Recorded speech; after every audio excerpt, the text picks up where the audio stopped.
The following is a GoPowercat.com production. Big 12 basketball this weekend is going to be a really big weekend.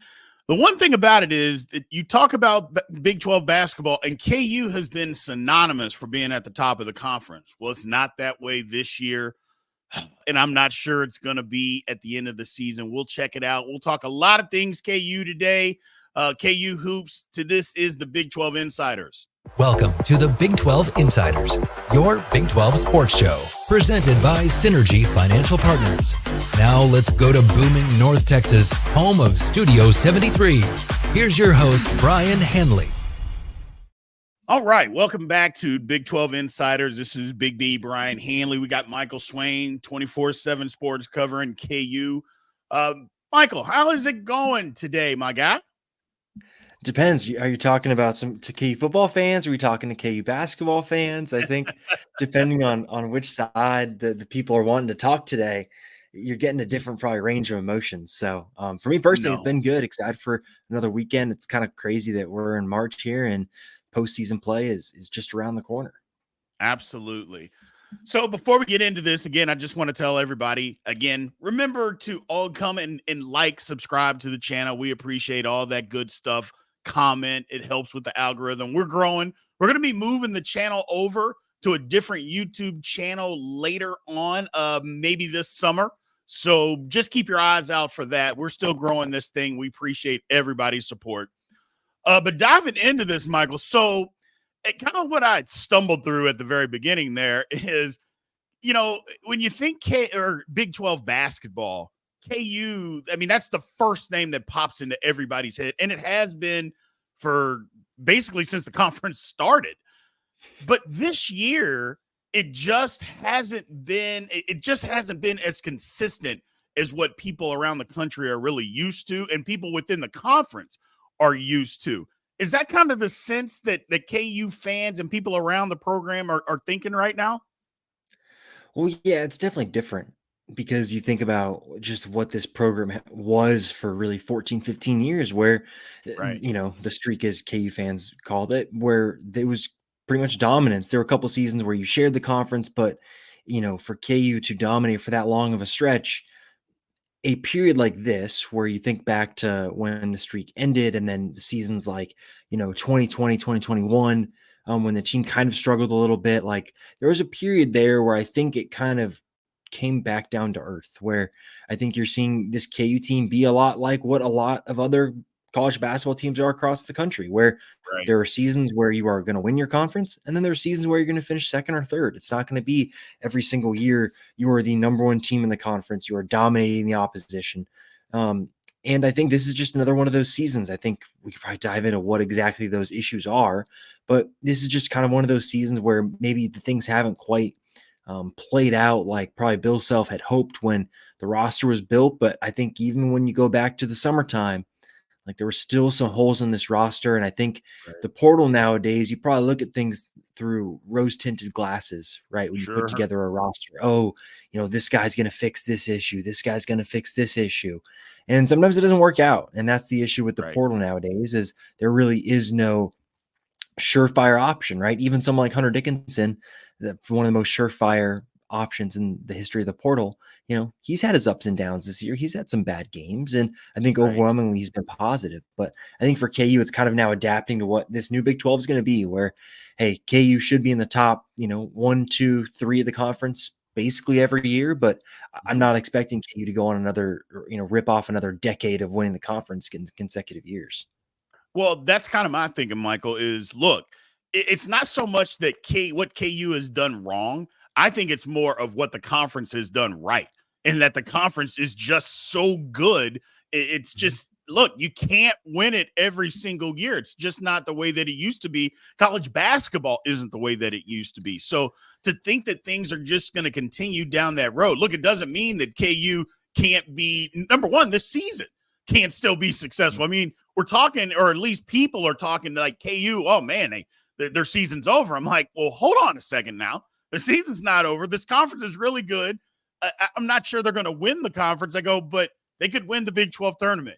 They can still win the NCAA tournament. I mean, it's not like Kansas is not going to qualify for that. it's almost like people are saying, oh, well, they have no chance. I'm like, look, anything can happen in this thing. And just, I think people need to pump the brakes on maybe writing a tombstone on Kansas basketball. It's rich people problems. That's what someone on our message board kind of put it as after the BYU loss for KU. And I think it's pretty spot on, because you look at this Kansas team, they are, 20 plus wins. They have some really marquee wins this season. You think about Yes. beating UConn at home, beating Tennessee, Kentucky, Houston at home. Like, this team, when it comes down to playing at the highest level, it can beat anybody in the country. But Yep. I think, for KU this year, I think the frustration with fans has been, it's those games where you're walking in Allen Fieldhouse and fans are thinking, oh, well, how much are we going to win by today? And that has probably changed where, it's not like 7, 8, 9 years ago when that was a realistic question. How much is KU going to beat Oklahoma State by today? Where you Right. look now in 12, and I just think the floor of the conference has been raised to another level where a team like UCF can beat Kansas at home. And Yep. we've seen KU struggle on the road at West Virginia. That's nothing new. But a team like BYU can go in down Fieldhouse and take advantage of KU not playing a very good game and being really sloppy down the stretch. I think those are the types of games, at least to me, that in years past, Bill has talked about kind of separating the conference into kind of 3 categories. You've got your games where you play incredible and nobody can beat you. That's like the Houston game, the Baylor game for KU at home this year. There are those kind of 50-50 games where it's not great, but you're able to get a win.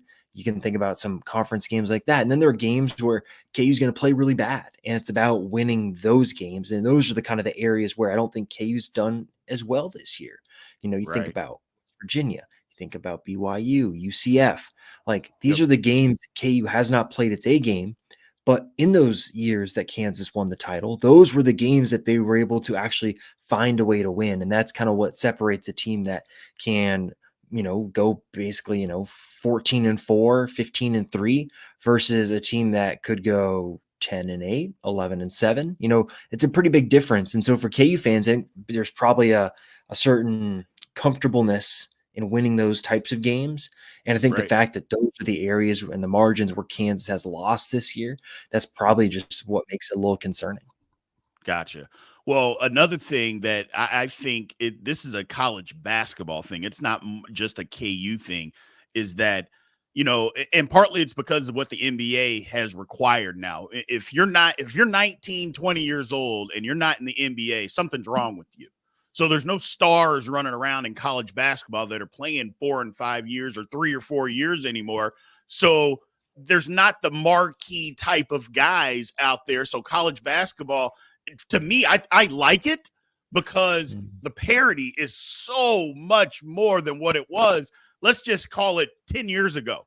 Parity in college basketball, it wasn't that great as what it is today. Anybody can win it. We saw it in the Final Four last year where 3 teams got in. Well, Florida Atlantic, there's plenty of people that follow college basketball didn't even know Florida Atlantic was a university, much less a team that could be in the Final Four. So I think that's one of the things that I shouldn't say caught up to KU. I think that's just part of what is college basketball today, is that the parity is so good that you're just not going to see this dominant team anymore. And I think that's okay. I think everybody, if you're good, and if you lose 4 or 5 games in a really good conference, that's not a bad thing. And that's kind of where KU is right now. Yeah, I think there are still stars in college basketball. I think the question is, are those players the one and dones, right? Where you think about Zion Williamson and the star that he was.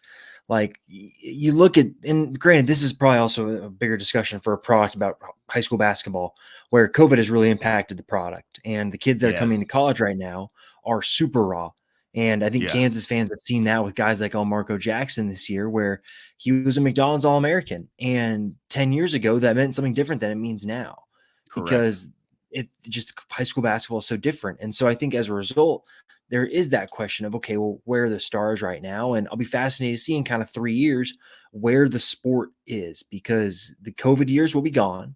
So someone like Hunter Dickinson will actually be playing in his last year and not have that Right. extra option to play Correct. again next year. You're not going to have guys like Nick Timberlake transferring after playing 4 years at Towson. So I'm interested to see where the sport is because it's kind of in this transition phase right now. But I think Yeah. you are right with programs like FAU and the big, neutralizer, I think, for a lot of this is the 3-point line, where there are teams Yeah. like Kansas that have really good players, right? KJ Adams could play a lot of places. Hunter Dickinson could walk into any college basketball team and start. DeJuan Harris Right. could play on a lot of college basketball teams. Same with Kevin McCullar. But when your team doesn't shoot threes, you're kind of fighting with a hand behind your back because you just look Correct. at the numbers. You got to shoot 50% from two, right? Which is a pretty good showing.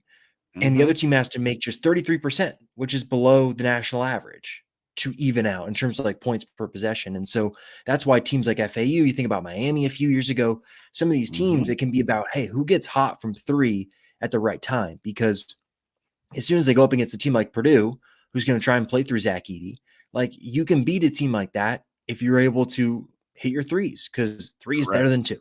And it kind of Absolutely. comes down to the simple math equation. So I think, for KU now, it's kind of a question of, well, when they do come up against a team in the NCAA tournament that does shoot a lot of threes, how are they able to react? Because I think that for me is the big concerning issue.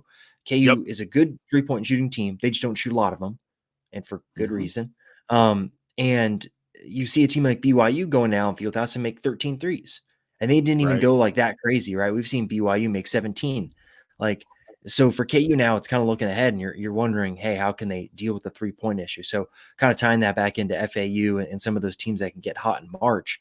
Like this KU team, I think is going to struggle if they do run into a team like that in the NCAA tournament. Gotcha. Michael, let's flip our focus here to Saturday.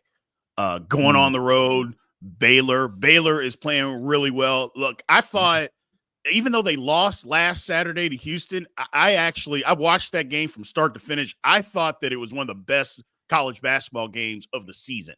That was a really good basketball game with two really good basketball teams.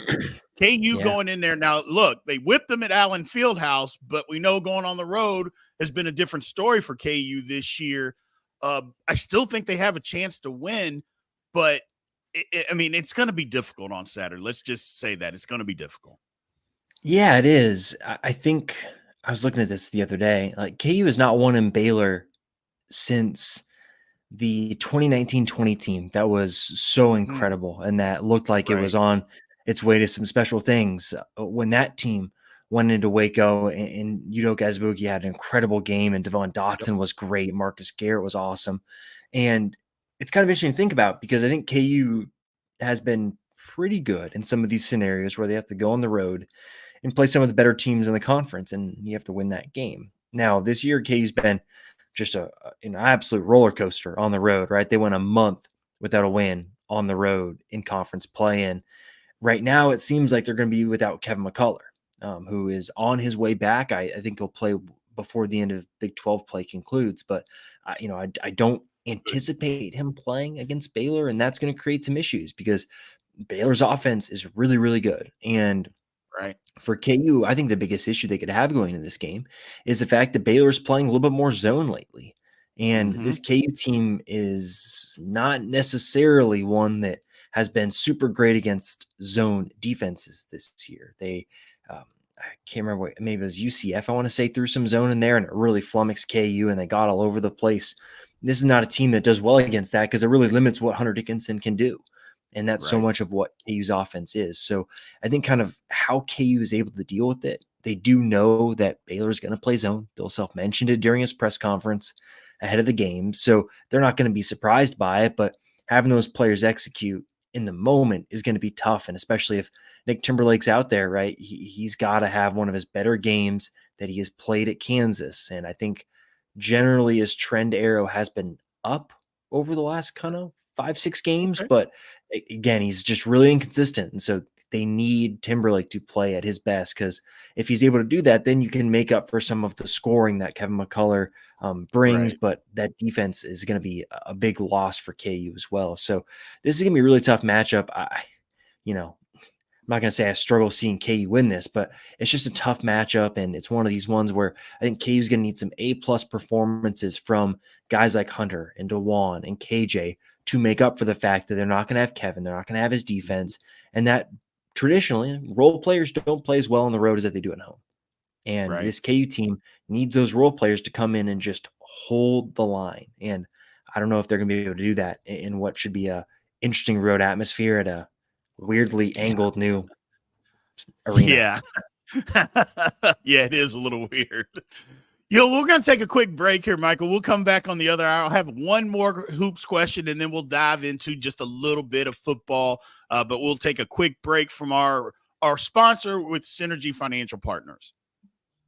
At Synergy Financial Partners, the mission is to change the way Americans plan for their financial future. Synergy doesn't just offer you a financial plan. At Synergy, the goal is to help you find your best financial future. Learn more at synergyfinancial.com.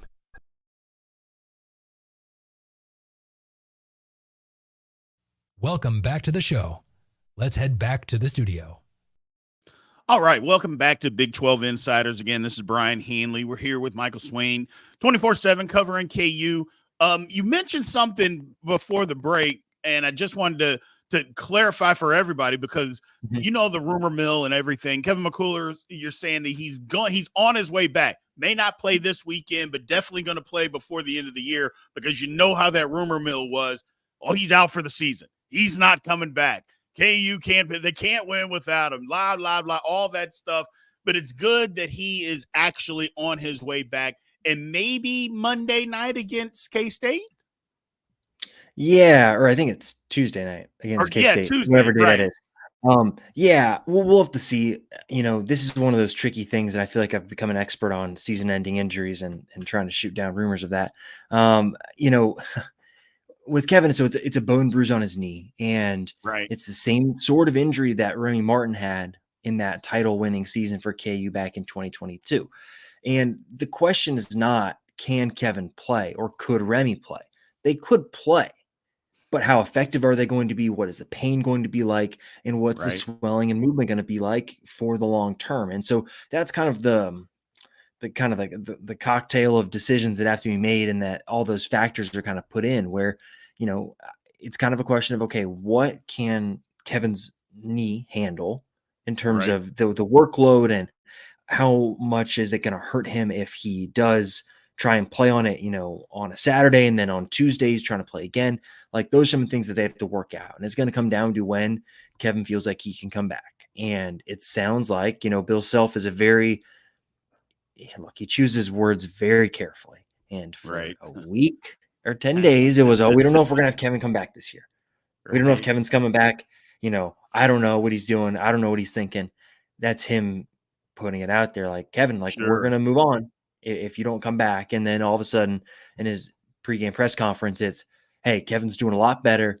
We don't know if he's going to be available, but if he practices Thursday and Friday, he could be available on Saturday. Like, we got to see. That's a pretty big change in messaging. Yes. Tuesday to Thursday. So Mccullar is coming back. He'll play again this year, unless there's some drastic setback. But no, the expectation right now is that Mccullar will come back again this year. At least that's my expectation. And for KU, that's pretty big because I think, as Self has said, they need Mccullar to get a game or two, to get a week of 10 days of practice before he can kind of get back on the rhythm, because he's only played once in about 24 days now. So that is not necessarily conducive to jumping right back in and being at your best. So they got to find a time for when he can kind of get back on the floor and get that rhythm going. Because, as Self has said, getting him to be 100% for the postseason is what can best increase KU's odds to make a run in March. Absolutely. And, bone bruises are weird. I mean, one day it might feel good and you're thinking, okay, you know what? I'll go out there and practice. And then the next day you can't bend your knee. You can't even walk. So getting him back to 100%, just like Bill Self said, I think is essential for what KU is trying to do in the postseason. Flipping the script a little bit here, talking a little KU football. So the expectations last year for KU, I think they were, I shouldn't say high, but I think people thought that KU was going to have a good football team. I'm not going to say people said they were going to go run out and win the conference, but I think people thought they were going to be a good football team. In my estimation, I think they were better than what a lot of people anticipated what they were going to be. Coming into this year, or basically coming into the spring of this year, number one, I'll ask you two quick questions. One, do they use the spring, and I've asked a lot of people this, as a developmental stage of football, or do they use it for, hey, you know what, we're competing, these are position battles, and we're competing during the spring? And number two, I guess the better question, are there any position battles that are out there? If they're using it for that, are there any out there that we need to be looking for? Because I know KU brings back a lot. Yeah, they do. And I think that weighs into their decision making. KU starting spring practice later than they have the previous 2 years, under Lance Leipold, where typically, I would have been at spring practice yesterday. I would have been at spring practice on Tuesday of this week. Right. And they're not starting until after spring break. Now, a part of that is because of just the calendar of playing in bowl games now, where KU didn't want all of a sudden players playing in the bowl game in late December. They come back, they live for 6 weeks, and then all of a sudden they're on the field again. Like, the coaches felt like that was a quick turnaround. And so for this year, and really any year, it's very much developmental. Like, the coaches will tell you there are no jobs won in the spring. Now, you can help yourself, right? If you're a new guy trying to prove yourself, you can help yourself, but that job is not going to be won until August. And I think this spring in particular, you weigh in the fact that, hey, KU's got a new defensive backs coach and DK McDonald, who's going to work with the corners, right?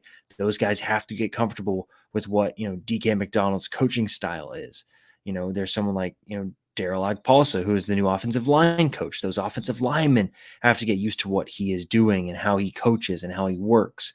So there are certain levels of this where even if KU has a lot coming back, these new coaches are creating a kind of a sense of freshness probably to those position rooms, where those guys are going to have to take a couple practices to get used to what this guy is like and what he wants to see from his players. So, in terms of positions, like, I think defensive end is a big one for KU. They need some development there.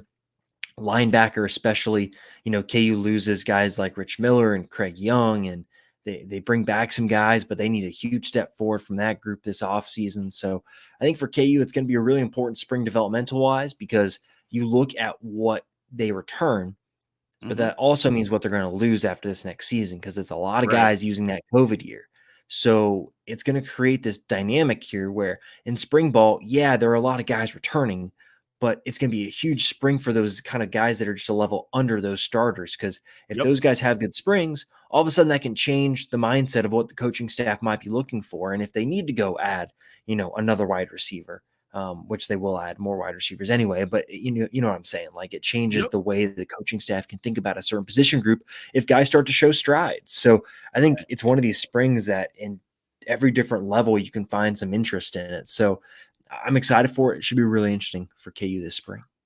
Well, and that's a one thing to look at, the after spring, people think, okay, spring ball's here, it's over, this is kind of your roster. Well, that's not the case anymore. You can still add people in several schools. They add people after spring, which to me as a former player, I always think that's really weird. It's like I went through spring ball and I had to wait till spring to figure out whether I wanted to stay or not. But it is what it is. It's a new day. Transfer portal is what it is. Looking at KU's schedule this year, I'm pulling it up here. And to me, you go to Illinois, UNLV, and Lindenwood. That kind of is what it is. But then I'm just looking at the conference schedule. It looks very, very manageable. Now, don't get me wrong. I'm not saying that it's easy or anything, but I'm assuming the expectations at KU this year, Michael, are really, really high, and thinking that they have an opportunity to end up in Arlington in this Big 12 championship game. They do, and that's been the talk, and you look at the schedule, you're right, where it's not tough. Like, the hardest game on the schedule is probably on the road at K-State. Right. And that is going to be a huge game for the Big 12 title, I think, because obviously if both those teams are competing for it and KU doesn't play, in Arizona, where maybe they are going to be at the top. We'll have to see how that roster shakes out. But, Right. I think this is a schedule that is super manageable for KU. And I think you look at it and there's different ways to approach it, because you look at the home stretch, and I think that home stretch could be really easy if Colorado is in the tank and if Colorado has totally fallen off like they did in the past. If Dave Aranda is still the head coach at Baylor, if they struggle, maybe he's gone by that point, because you're seeing every single year head coaches are getting fired earlier and earlier because those coach or those athletic departments want to get a head start on finding the coach so that they can recruit. So, it kind of creates this interesting dynamic here where the end of the schedule, right? The home stretch that sometimes can be pressure packed, right? You have to win to get across the finish line and go play for a title. Well, those games could be really hard if Colorado is what maybe some people think they are. If Baylor turns it around, they have to go on the road to play BYU. Like that's tough, but it could also be a lot lighter if things go the other way. And then you look throughout the other parts of the schedule, right? KU hosts Iowa State. That'll be played at Arrowhead, like all the conference games will. I'll be fascinated to see what the crowd is like for that game. Obviously, Iowa State fans really passionate. They travel really well. And you get Houston at home, TCU at home. Like, it's just a lot of games you kind of look at and you're like, yeah, like KU should probably win that. And I think the Las Vegas win total reflects that. I think it's like 9 or 9.5, I want to say. So look, if you would have told KU fans 5 years ago in 2024, the 9 total or the win total will be 9, I think a lot of them would said, are we talking about like what sport again? And so crazy how far things have come for KU, and it's a testament to the coaching staff and the players and the work that they've put in. Absolutely. So 2 things before I get you out of here. The first one is you brought up Arrowhead, navigating, having a little bit more of a more mature team. I'm guessing that trying to navigate playing road games as home games, I guess technically road games as home games, is going to be a little bit easier.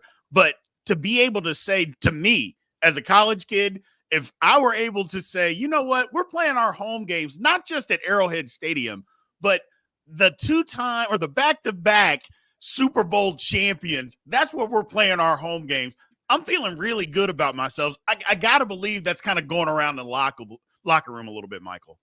Oh, yeah. The players love it. The players love it. They think it's awesome. And, they're also going to play 2 games at Children's Mercy Park where Sporting Kansas City, the MLS team, play. Personally, I'm excited to see what that atmosphere is going to be like. It's a much smaller stadium, but look, the soccer venues are much more intense and more on top of the action. So I'm fascinated to see what those are going to be like. But yeah, like the fans are fired up. I think, obviously I think there are some that wish they were in Lawrence because you get the full college game day experience and all that. Sure. But I think, as Travis Goff put it when we talked to him on Thursday, there's some short-term pain there for a long-term gain. And KU would have, if they played all their home games in Lawrence, we're talking 2 months added on to the construction. And that's not what KU wants. They want this stadium ready to go for the 2025 season. So, it's kind of at the point where, okay, you play your games at Arrowhead. It creates a fun one-time environment for this team that, is experienced, that could go on and do something really special. And I think it's kind of cool for those players to go and say that, right? You're going to go play at an NFL stadium. Not a lot of college teams get to do that. And I think every kid dreams of playing in the NFL if you're playing college football. And so getting a little taste of that, I'm sure, has to be a little bit of a motivating factor. And I know the KU coaching staff is going to do a lot to try and make sure that it does not feel like too big of a stage or anything that's distracting. They'll continue to stay at their same hotel, I believe, that they have in years past. And someone was telling me yesterday, it's actually it might be a shorter bus ride to Arrowhead from that hotel somewhere in Kansas City. I'm not going to say where. Somewhere in Kansas City to Arrowhead than actually is to get to Lawrence sometimes. So it's just something interesting that might make it just a little extra dynamic. So yeah, I think overall, the players will be excited. I think fans will be interested in what it'll be like for a 1-year thing, and then it's back to a brand new stadium next year, which would be kind of crazy. Yeah, absolutely. And that was going to be my last thing, is the construction on the stadium. Talking 2025 season is everything is on schedule as it can be. I mean, you can't dictate the weather, you can't dictate any of that stuff. So kind of is what it is. But with everything being said, are they on schedule to open the season, whenever the first home game is in 2025? Or is everything on schedule with the stadium? Yeah, right now it sounds like it is. It sounds like it Okay. is. Thankfully, I think for KU at least, the weather gods, or Mother Nature was pretty kind, outside of During kind the of the one winter. little stretch there in January where it snowed a lot. Right. It hasn't been super bad this year in terms of Right. snow and rain and sleet and ice. So that has helped. And the fact that, I can look outside my window right now and it's what, probably 60 degrees, Right. in March. Like, the fact that it's been like this for a couple weeks now, where it's been kind of trending up, like, that really does help. So it's going to be about kind of just keeping the pedal to the metal. And I know Travis Goff was by there, I think on Wednesday or Tuesday of this past week to check it out. So Yep. it seems like everything, at least that I'm hearing, is that things are still trending in the right direction and things are on time. Gotcha. All right. Well, Michael, I appreciate it. Thank you for taking the time. We're going to take one quick break and we'll end the show. But again, I appreciate you coming on today, my guy. Definitely. Thanks for having me on. Always enjoy it. No problem. We'll be right back again. Another word from our sponsor, Synergy Financial, and then we'll wrap up the show. At Synergy Financial Partners, the vision is to build the world's largest consumer financial education and empowerment company. Synergy doesn't just offer you a financial plan. At Synergy, the goal is to help you find your best financial future. Learn more at synergyfinancial.com. Welcome back to the show. Let's head back to the studio. So again, welcome back to Big 12 Insiders. Look, I know a lot of people are thinking, hey, this is not one of Kansas's best basketball teams. And maybe it isn't. I don't know. It's definitely not one of the more deeper teams that they have. But the one thing that I know for an absolute fact, Bill Self, if he's not the best college basketball coach in the country, he's not third. That much I do know. So as long as Kansas has Bill Self on the sideline, they're going to be okay. They're going to have something figured out. Doesn't necessarily mean they're going to win the national title, but they're going to have a competitive basketball team, not just competitive basketball team, an elite basketball team. So I think a lot of people got to pump the brakes on just trying to shovel the dirt over KU, not only in the future, but definitely for this season. I still think they got a lot left. Tough closing schedule. Don't get me wrong. And the tournament the tournament is the tournament, but I think KU is going to be okay. I think they're going to be okay. Look, I appreciate everybody joining us again on the Big 12 Insiders. We're still growing. We're still getting started. We appreciate everybody's support. Again, remember to always like, comment, subscribe, hit the notification bell, all that good stuff. It all helps us out here with the algorithms and getting these shows out to as many people as possible. We appreciate it. We'll be back next week. This has been a GoPowercat.com and Spirit Street production. Please support this show by subscribing to this YouTube channel or follow us on your favorite podcast